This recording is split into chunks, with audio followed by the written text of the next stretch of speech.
Alright, so now that I think that I figured out how to work this, um, let's get this going. Okay, so hi, um, I'm Lisa. If you don't know who I am, how are ya? Nice to meet you. For those of you who do, I hope that you're doing well.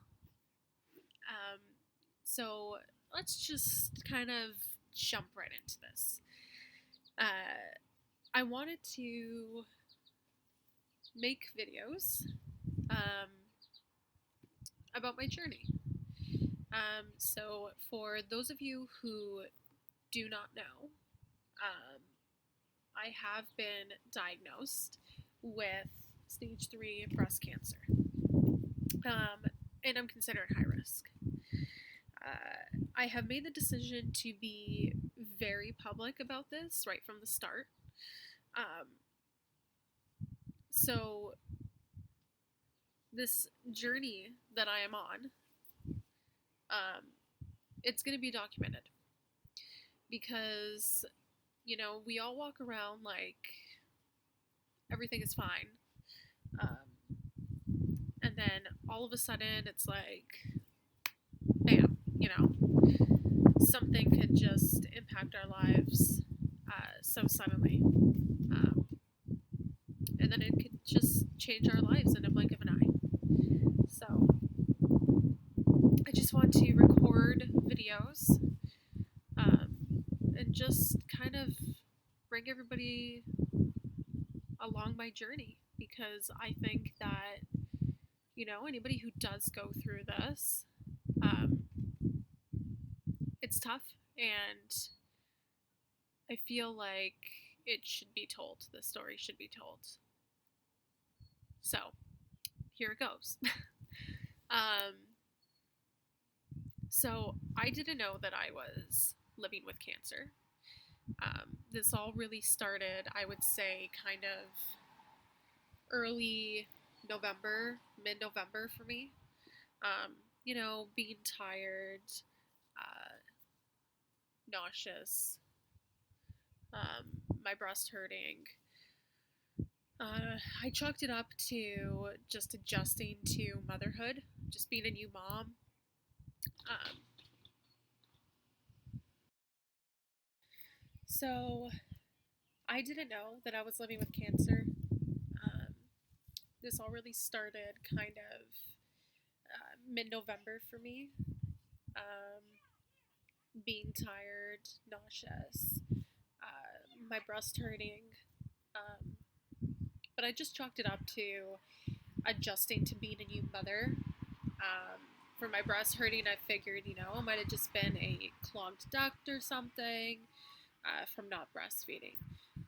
Because I tried to breastfeed for a week, but it just, it didn't work out. So I said, okay, that's fine. So I just stopped. So I was thinking, okay, maybe it might have been that. Um,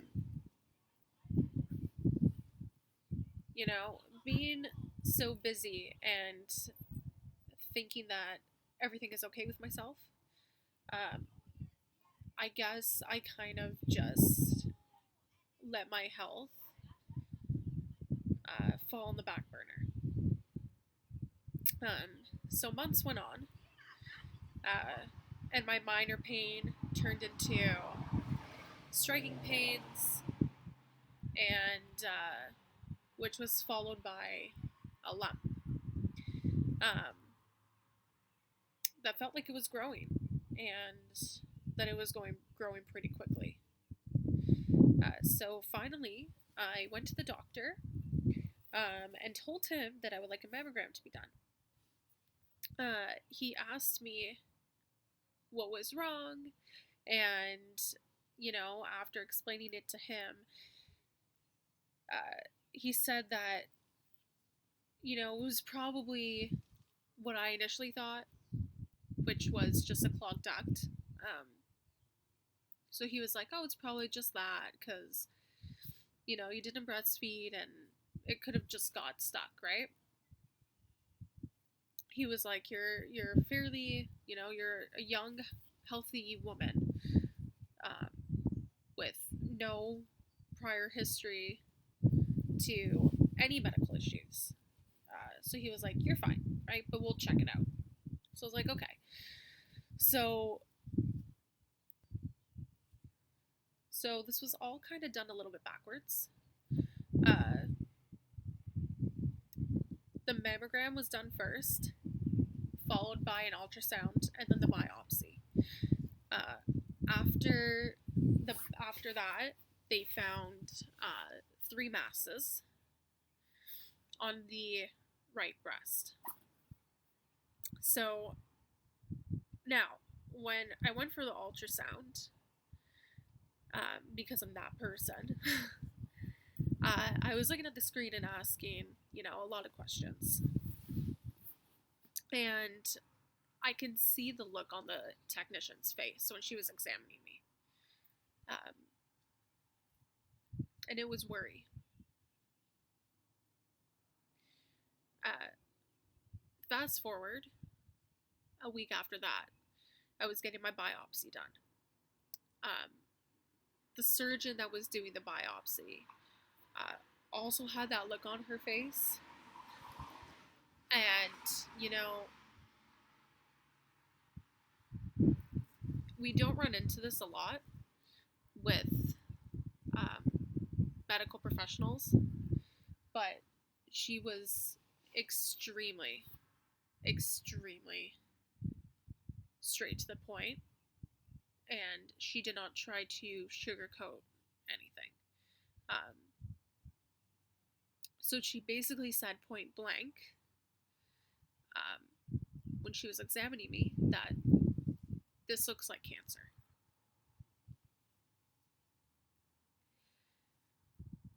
So I'm in that room, just trying not to break down. And she was asking me questions like, does your family have any history of cancer?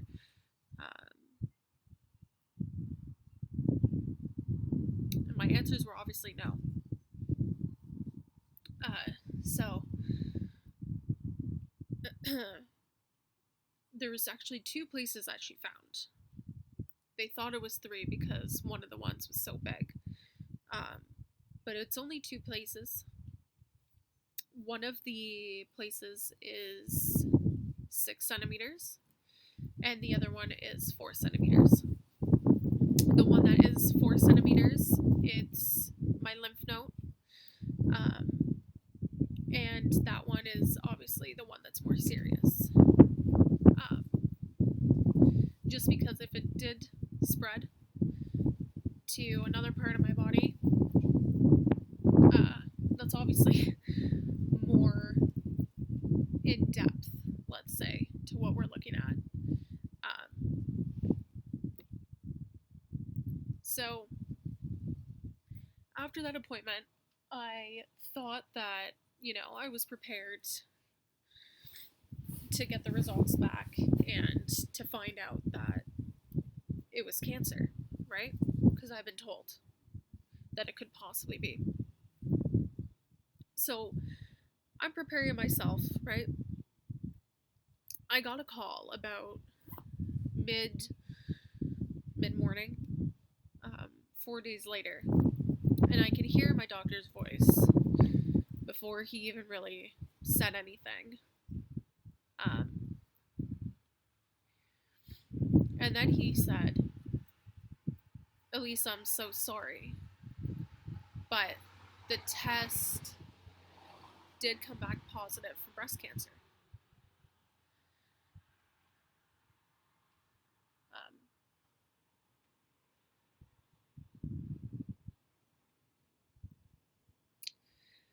You know, tears immediately just were streaming down my face.